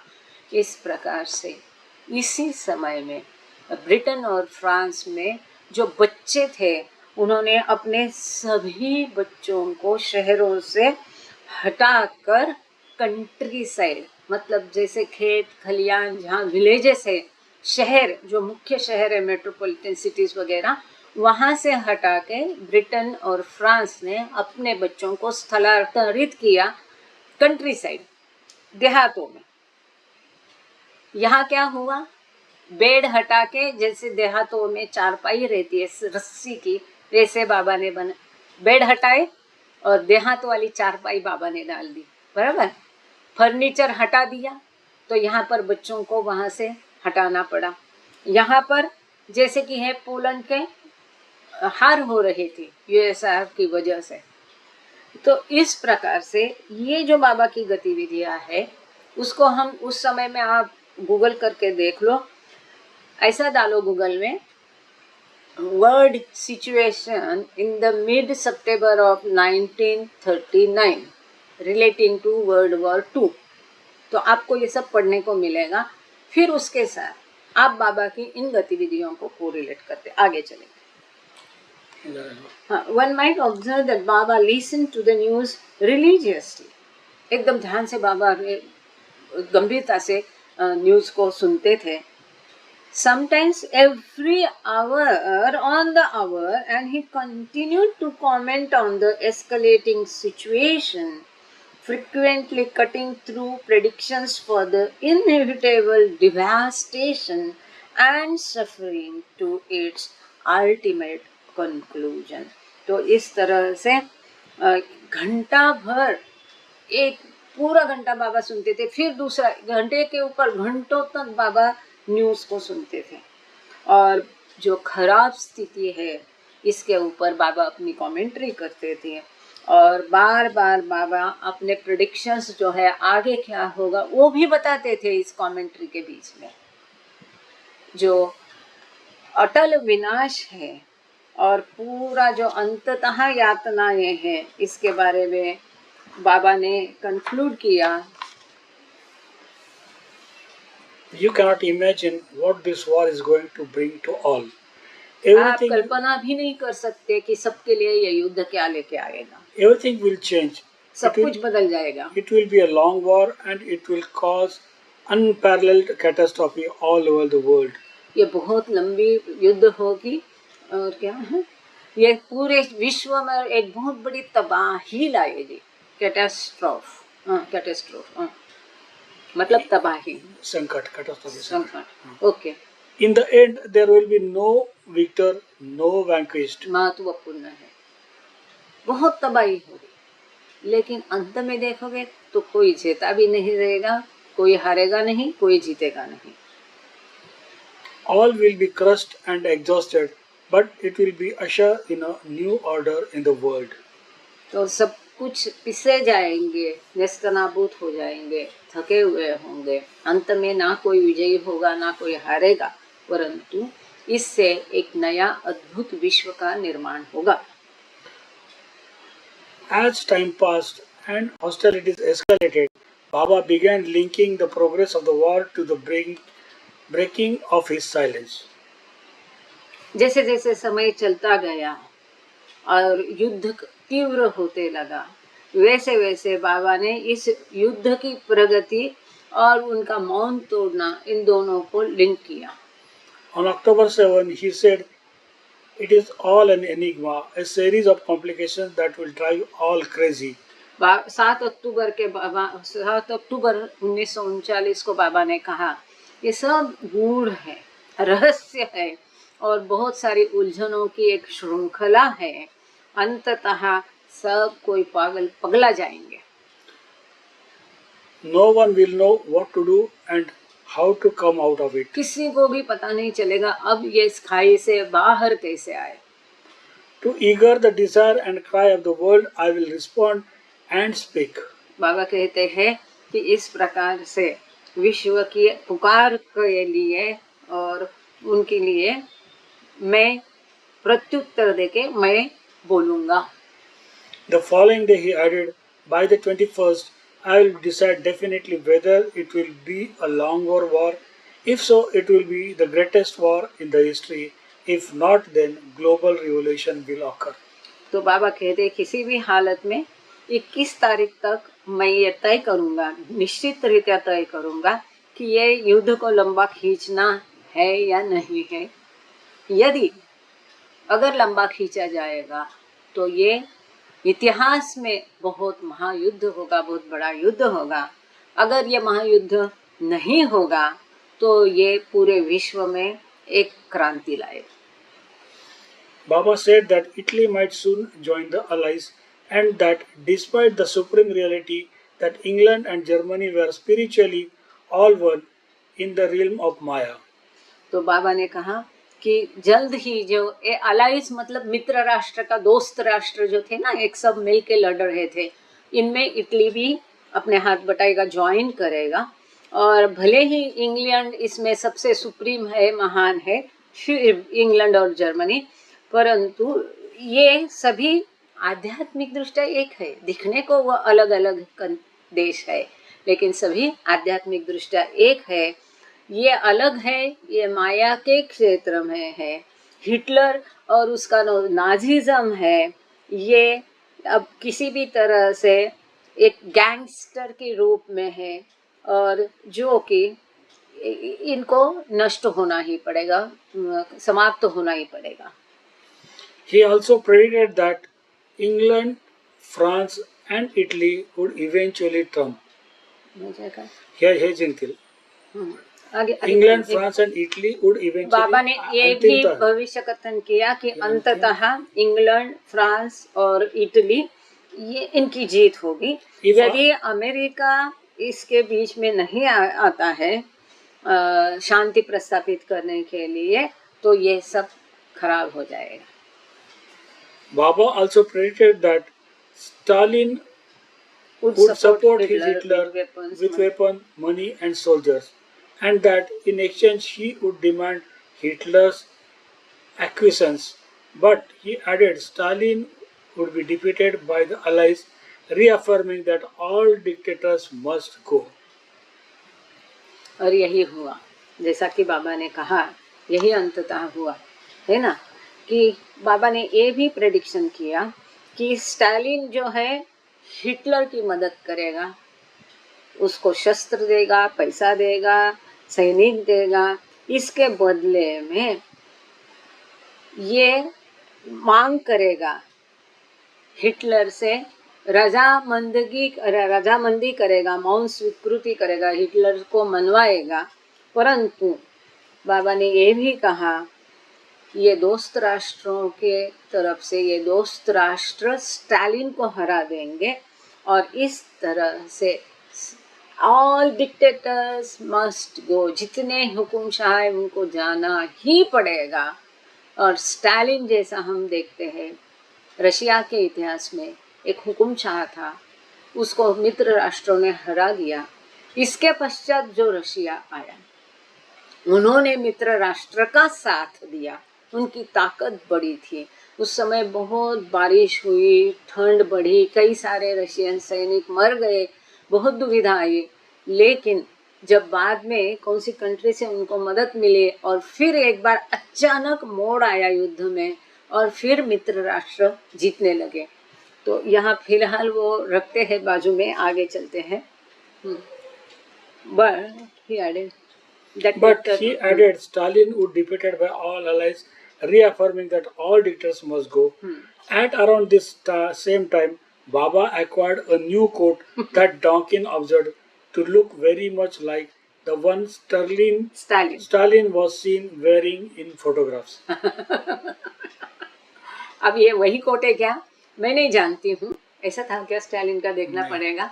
पर ये फ्रेंनी ने सिलाया था, नासिक में ये कोट सिलाया था, हमारे नासिक में फर का ये कोट है, तो ये फ्रेंनी ने बाबा के लिए सिलाया था, इतना ही मैं जानती हूँ। एनीवे, तो लेकिन ये यहाँ जिक्र था इसलिए मैंने ये फोटो लगाया। हालांकि ये फोटो डॉन्किन की जो दूसरी किताब है स्लेव ऑफ लव, जो हम शुक्रवार को पढ़ते हैं बाबा जूम में, उस किताब में ये फोटो था। एनीवे, तो यहाँ पर डॉन्किन का ऑब्जर्वेशन है, वो निरीक्षण उनका बता रहे हैं। इस समय में बाबा ने नया कोट परिधान किया, वो वैसा ही था जैसा स्टालिन कोट पहनता था, तो स्टालिन के जैसा नया कोट इस समय में बाबा ने पहना, जो कि फोटोग्राफ में देखा जा सकता है कि स्टालिन का कोट के जैसा बाबा ने कोट पहना। Baba called his mood at this time volcanic. इस समय बाबा ने कहा कि उनका बहुत मूड खराब हो गया था, एकदम गुस्से में बाबा थे, उग्र थे, ज्वालामुखी जैसा उनका मूड बाबा का बहुत खराब था। Further, क्योंकि स्थिति युद्ध में खराब थी। यूएसएसआर रशिया ने मित्र राष्ट्र को मिलने के बदले शत्रु राष्ट्र को मिला था। अमेरिका ने इंग्लैंड की मदद करने के बदले वो तटस्थ रहने के, मतलब बहुत खराब सिचुएशन इस समय में, दोस्त राष्ट्र हारने की कगार पर थे। Further, disrupting his frame of mind was the state of his health, which had begun to deteriorate again in early October, and which Donkin attributed to the probability that the war was about to take a turn for the worse. तो इस समय साथ ही में बाबा का mood भी खराब था, उनकी तबीयत भी बहुत ही ज़्यादा खराब थी। तो और अक्टूबर के शुरू में फिर उनकी तबीयत और ख़राब हो गई। तो डॉन्किन ने कहा शायद विश्व में युद्ध की खराब स्थिति है, इसका परिणाम बाबा की सेहत में भी हो रहा है। When peace was not achieved by October 21, Baba embarked upon a fast, taking 2 cups of tea daily, and one of the men joined him each day. जब शांति प्रस्थापित नहीं हो रही थी, तब बाबा ने 21 अक्टूबर को उपवास शुरू किया, दिन में केवल 2 कप चाय पी करके। और इसमें कई बार है ना, मंडली जन बाबा को, बाकी बाबा के भक्त बोला करते थे हमको भी आपके कार्य में सम्मिलित करो, तो बाबा उनको सम्मिलित किया करते थे। तो इस प्रकार से बाबा को एक एक मंडली, मतलब एक मंडली पूरे इतने दिन बाबा जैसा उपवास नहीं करता है, तो रोज एक मंडली भी बाबा के साथ उपवास करता था, केवल 2 कप चाय पी के। आज एक मंडली जन है, दूसरे दिन है, तीसरे दिन, लेकिन बाबा का उपवास लगातार चलता था। 2 days later, he reiterated, the whole world will be involved in the war. तो 2 दिन के पश्चात बाबा ने ये जाहिर किया, अब पूरा विश्व ये युद्ध में इन्वॉल्व हो जाएगा। अब हम पेज नंबर 281 में, और इस चैप्टर का नाम है ओनली व्हेन यू लव 100%। एक सुंदर कहानी ने हकीकत है, यहाँ पर बहुत भावुक करने वाली सुंदर कथा हम अब पढ़ने जा रहे हैं। अब युद्ध और ये सब देखा, अब एक सुंदर भावुक कहानी हम पढ़ेंगे। ये है, जब तुम केवल 100% प्रेम करते हैं तब ये क्या होता है, आगे सुनेंगे। एक मनु के बारे में सुंदर हकीकत है। मनु मतलब एरज जैसा वाला की छोटी बहन। While Baba immersed himself in the direction of the war, must work and creation of the Universal Spiritual Center, the women settled into life in the Links bungalow. जब बाबा का एक तरफ से युद्ध का भी चल रहा था, प्रतीकात्मक रूप से युद्ध को भी बाबा दिशा दे रहे थे, मस्तों का कार्य भी चल रहा था, यूनिवर्सल जो सेंटर है, वैश्विक आध्यात्मिक केंद्र का भी काम चल रहा था। तब महिलाएं लिंक्स बंगलों में अपने आप को स्थापित कर रही थी, सेटल हो रही थी। हाँ। Baba had handed out work assignments just after they moved in. तो बाबा ने किसको क्या काम करने का, कौन कहाँ सोएगा, ये सब बाबा तय करते थे। तो बाबा ने वो अंदर आते ही सबको अपना अपना काम समझा दिया था, तू ये करेगा, तू ये करेगी वगैरह। हाँ, He placed Katie and Manu in charge of the kitchen. केटी ईरानी गोहर की बहन और मनु जो है जिसा वाला, ये kitchen संभालेगी। As always, Mehra prepared Baba's meals. हमेशा जैसे बाबा का खाना मेहरा बनाएगी।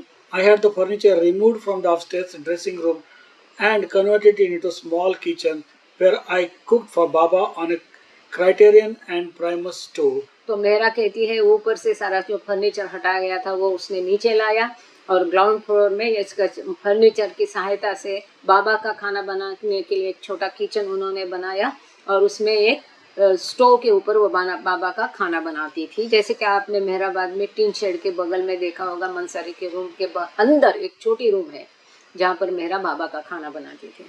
वैसे यहाँ पर भी उसने एक छोटा बना दिया बाबा का खाना के लिए।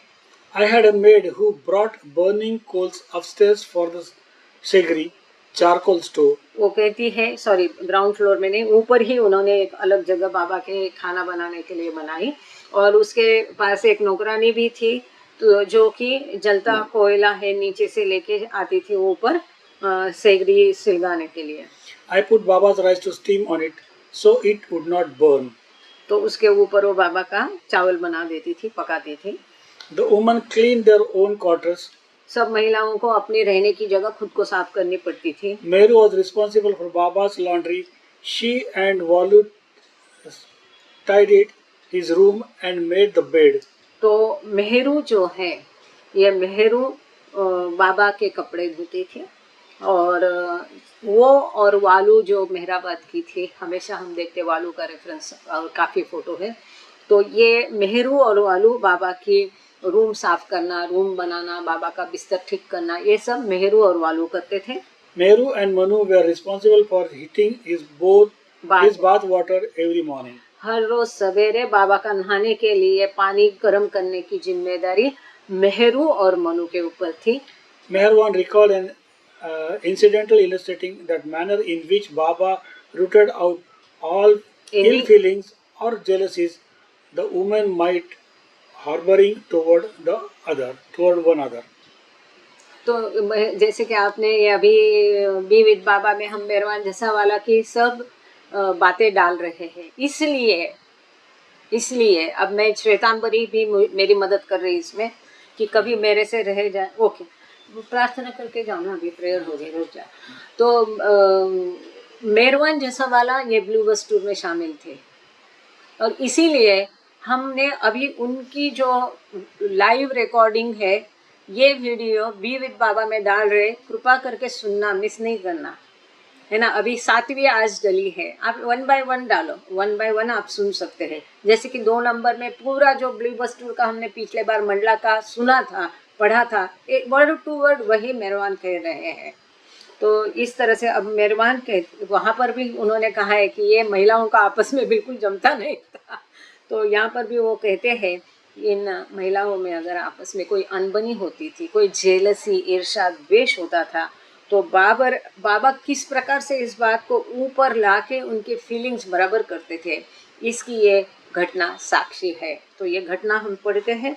वो मेहरवान कहते हैं, my sister Mehru was given the duty of attending to Baba's personal work like washing his clothes, cleaning his room and all such personal items. So Manu says that one day Baba suddenly came up from behind and held her and she was a little nervous and Baba says, do you feel anything that I have given all my personal work to your sister Meheru and you have to do this kitchen work.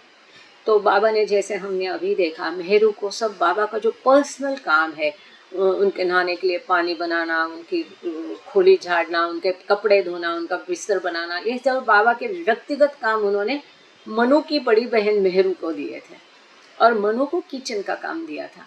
तो एक बार जब kitchen में मनु थी तो अचानक पीछे से बाबा आए और उसको बाबा कहते हैं कि तुमको ये बुरा लगता है क्या कि मैंने सारा मेरा काम व्यक्तिगत काम है, जबकि इनमें होड़ लगती थी कि बाबा का काम कौन करे, मतलब अहम हमी का चलती थी कि मैं करूँ। तो बाबा कहते कि मैंने सारा मेरा व्यक्तिगत काम मेहरू को दिया और तुमको ये किचन संभालने का काम किया, तो इसके लिए तुमको उसके प्रति जेलसी फील हो रही है, ईर्ष्या हो रही है।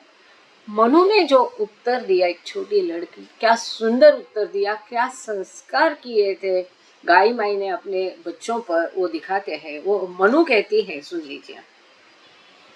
सो Manu said, no Baba, this is your order and I feel that what I do here will please you most and I am very happy about it.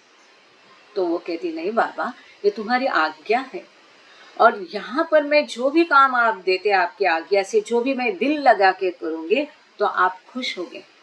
I didn't even have any thought about not being given any personal work.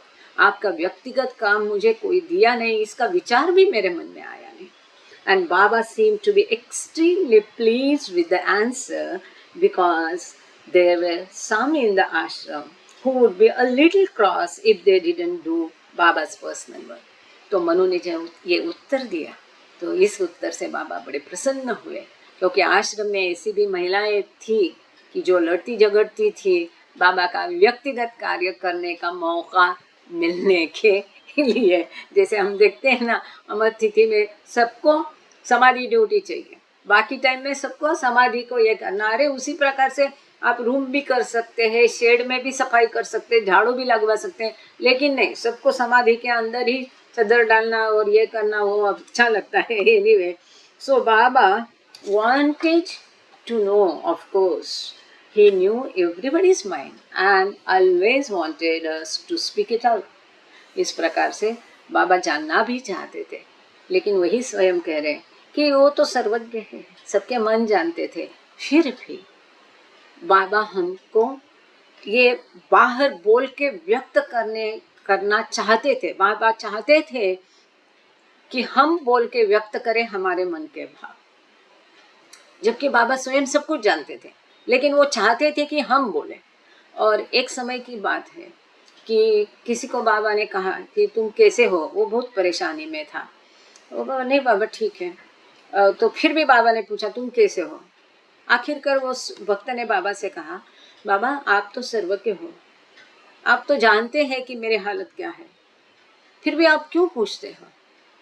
तब बाबा ने जो उसको उत्तर दिया वो हम सबके लिए बहुत बड़ा एक पाठ है।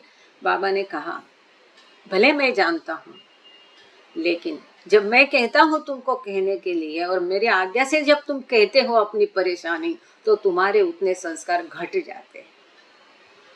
तो ये यहाँ नहीं है, कहीं और का याद आया तो उसको बता दिया, शायद हो जाएगा 1 मिनट में, इतना पढ़ लो फटाफट। Meanwhile, Rano set up a studio in a small cottage near the main bungalow and began standing portrait, a Baba wearing a turban and scarf. तो इस दौरान जो है राणो ने मुख्य बंगलो, जो लिंग बंगलो के सामने एक छोटा सा कुटिया बनाई और वहाँ खड़े हो करके, जैसा वो स्टैंड वगैरह रहता है आर्टिस्ट लोगों का, तो बाबा का पोर्ट्रेट बनाना उसने शुरू किया। Baba would requisition the cottage for the mast and she would have to move to a new location.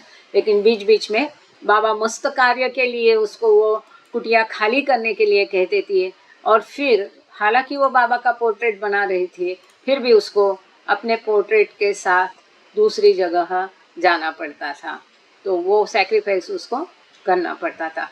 Balraj Deshpande भाऊ, आप प्रेयर करिए, अवतार मेहर बाबा की जय।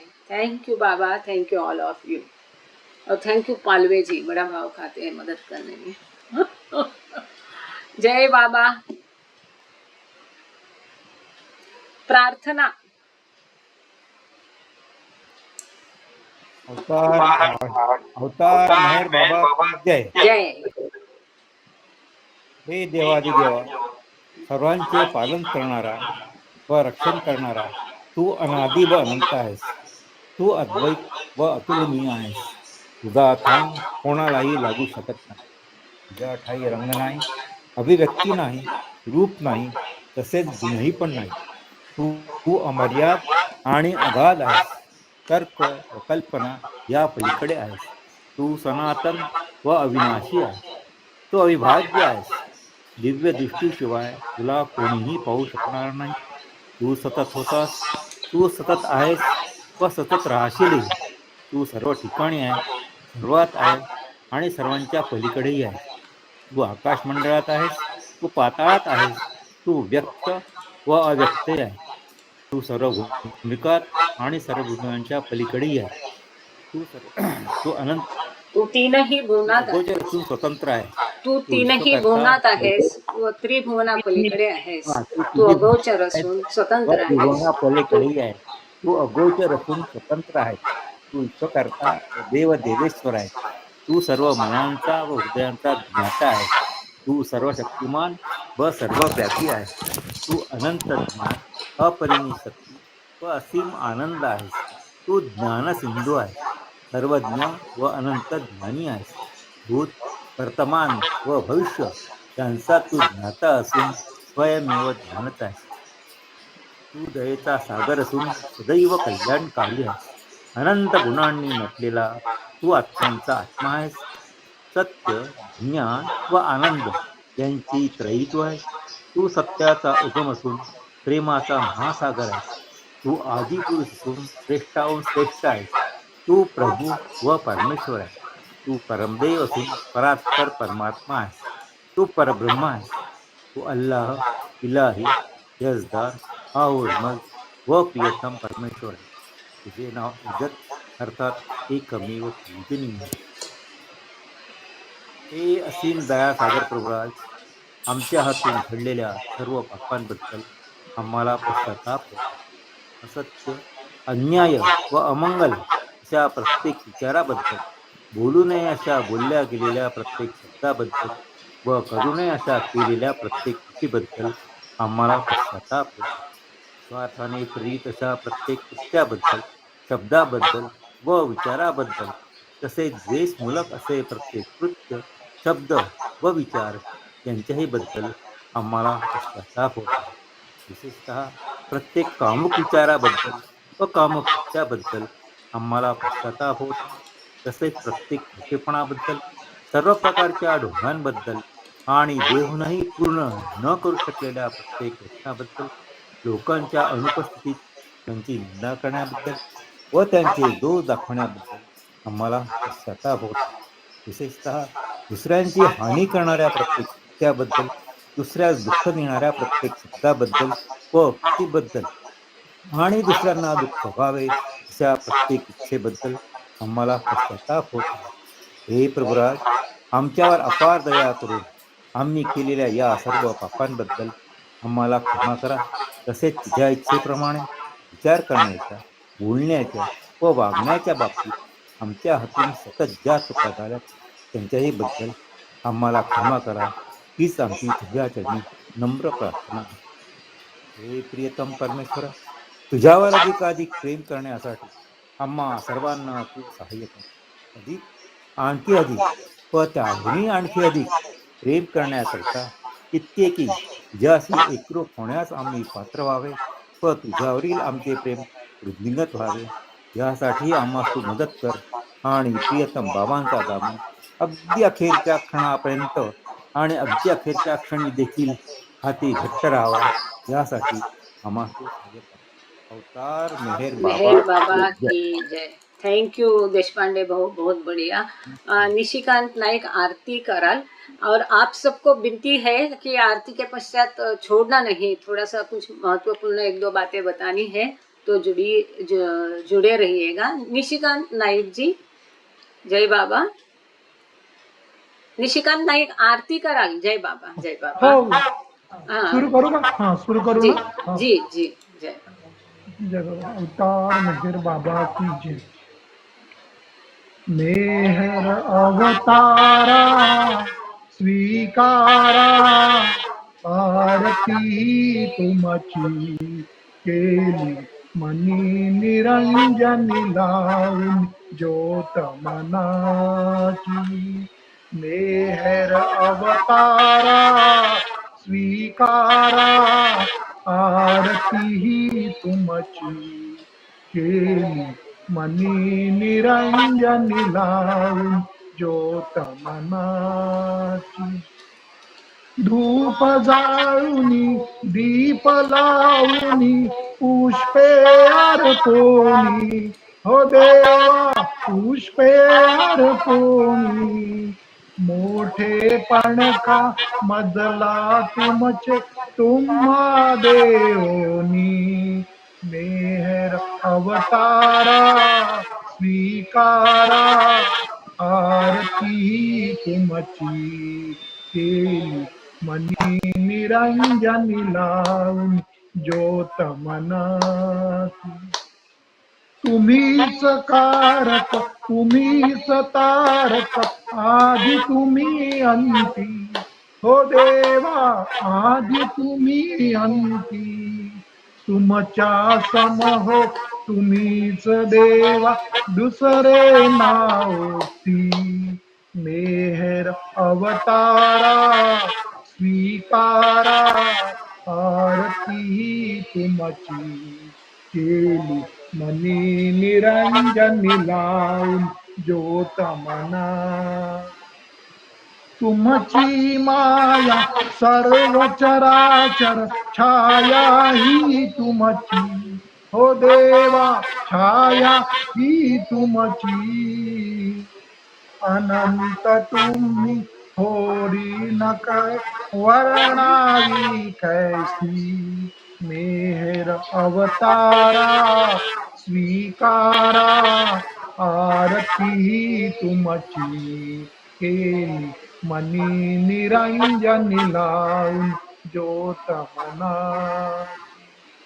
माझा मजला ठावन महिमा सांगू तव कैसा हो देवा सांगू तव कैसा अज्ञपणे गातो भजतो माझा भाव असा मेहर अवतारा स्वीकारा आरती तुमची केली मनी निरंजनी लावून ज्योत मनाची कृपावंत तुम्ही असीम तुम काय कुणी द्यावे हो देवा काय कुणी द्यावे एक मागणे मरण तुझे नित तव भक्ता व्हावे मेहर अवतारा स्वीकारा आरती तुमची केली मनी निरंजनी लावून ज्योत मनाची मेहर अवतारा स्वीकारा आरती तुमची केली मनी निरंजनी लावून ज्योत मनाची अवतार मेहर बाबा की जय प्रियतम मेहर प्रभु की जय जय बाबा जय बाबा। अच्छा मैं ये आगे मेहर रेणुका आरती करेगी उसके पहले ये मुझे आप लोगों से कहना था कि चूंकि अब हम इन्फिनिट इंटेलिजेंस पढ़ने जा रहे हैं और हो सकता है आप लोगों को उसमें कोई सवालात हो तो एक काम कर सकते या तो लेक्चर के अंत में हम रखेंगे थोड़ा समय 15-20 मिनट का या आरती के बाद रखेंगे या जैसे कि मंडे ट्यूसडे हम 5:30 बजे शुरू करते तो जिसको डाउट है वो 5 बजे से जुड़ जाए या 5:15 से जुड़ जाए। जैसे कि हम पहले भजन लेते थे आधा घंटा तो आप मुझे लेकिन मैसेज डालना कि या तो वॉइस मैसेज डाल दो कि ये मेरा सवाल है या तो केवल मैसेज डालना कि आज मुझे इतने बजे मैं जुड़ूंगा या जुड़ूंगी और मुझे डिस्कस करना है। क्योंकि क्या ऐसा नहीं हो कि आप है और मैं 5:30 तक जुड़ी ही नहीं जैसे कि आज हुआ, मतलब ये नहीं होता है, मैं यही होती हूँ लेकिन होता है खुलने में कुछ ये स्क्रीन शेयर का डाउनलोड अपलोड में। तो यदि मुझे मैसेज पहले से आता है तो मैं आप जैसा कहोगे कि 5 बजे या 5:30 को तो मैं उस समय में ओपन लिंक कर दूंगी। वैसे लिंक ओपन रहती है, you can join any time. 5 बजे से आप में से कोई भी ज्वाइन हो सकता है, आपने देखा होगा, अनुभव किया होगा कि वो खुल देते हैं लिंक। और केवल मैसेज डाल के रहना नहीं तो मुझे एक फ़ोन भी करना, क्योंकि हो सकता है कि कभी मैसेज अनदेखा होता है या दूसरा मैसेज उसके ऊपर डलता है, वो तो मुझे कभी दिखाई नहीं देता। कई बार ऐसा है कि मैं अभी कुछ मैसेज 1 साल पहले के अब मुझे देखने में आ रहा है, अरे इस व्यक्ति ने तब वो मैसेज डाला था, ऐसा भी होता है। हाँ, तो आप लोग बताइए कैसा करें, कि उसी दिन डिस्कस करना है या ऐसे मंडे ट्यूसडे रिलैक्स में 15 मिनट आधा घंटा करना है, वो आप मुझे बताइए। अब एक जय बात बाबा, करें। जय हाँ, बाबा कंटिन्यू में कीजिए। जैसे अभी प्रोग्राम खत्म हुआ, आरती प्रार्थना हुई, उसके बाद क्वेश्चन पूछिए तो कंटिन्यू में वो समझ में आएंगे। 2-4 दिनों के बाद में ना क्वेश्चन रहेंगे ना कोई आंसर पूछेगा, वो भूल जाएंगे सब। जय बाबा। अच्छा, दूसरा कोई बोल रहा था, बोलिए। तो वही कंटिन्यूएशन में ही रखे, उसमें पहले करेगा फिर बाकी लोगों को पता नहीं चलेगा। ऐसे 5:30 के बाद तो सभी सुनेंगे ना। फिर भी ठीक है, वो तो करेंगे, लेकिन उसमें थोड़ा सा लिमिट रहेगा, क्योंकि हम 5 बजे से जुड़ते हैं, है ना। आप लोग भी 5 बजे से जुड़ते हैं, फिर हम भी थके होते हैं, और आगे किसको खाना बनाना है ये। या 6:50 से 7 तक 10 मिनट का रखिए, उसमें नहीं तो हाँ, तो ताकि बस कुछ एक डाउट होगा काम, तो सबके क्लियर होगा वो। एक काम करेंगे, हम दोनों तरफ से रखते हैं। पहला तो गुरुवार को हम चाहे तो आखिरी में 10-15 मिनट रखेंगे, लेकिन तब रखेंगे जब कोई पहले से उसमें मैसेज डाले कि मेरा क्वेश्चन है, या हैंड रेज करे। अगर हैंड रेज नहीं है, क्वेश्चन नहीं है, तो फिर हम उस दिन लेंगे, ठीक है। क्योंकि कई बार मैं बीच में रुक के पूछती हूँ, अगर सवाल है तो हैंड रेज करिए, अगर हैंड रेज नहीं है तो उस दिन लेंगे नहीं। फिर आप ये मैं ले लूंगी आपको भी, देशपांडे भाऊ और मेहर प्रसाद, आपको अगर फिर एक बार पढ़े सुनिए, फिर सवाल रहता है तो मंडे या ट्यूसडे एक दिन तय करें दोनों में से, उस दिन हम 5 बजे या 5:15 बजे जुड़ेंगे। यस, देशपांडे भाऊ, तुमचं काय म्हणणं आहे, आपका क्या कहना है, बोलिए। देशपांडे भाऊ, आपका हैंड रेज है? हाँ हाँ। तो आप जो आपका जो लेक्चर रहता है ना, वो 6:45 बजे तक के लेते जाओ।